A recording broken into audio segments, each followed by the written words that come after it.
เลยทั้ง3ข้ามสะพานลอยที่สร้างจากเศษความทรงจำมีภาพทับซ้อนของบ้านที่เคยอยู่ของเล่นที่เคยรักและเสียงหัวเราะที่ลอยหายไปในอากาศแต่ละก้าวทำให้ภาพเหล่านั้นชัดเจนขึ้นและเจ็บปวดขึ้นมิมี่เห็นตัวเองในวัยเยาว์กำลังหลงทางอยู่เพียงลำพัง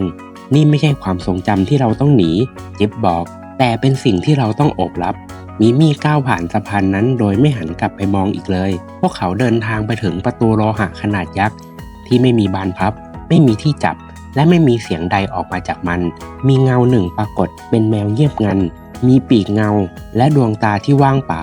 มันไม่พูดเพียงแต่มองลึกเข้าไปในดวงตาของมิมี่คำถามไม่ได้ถูก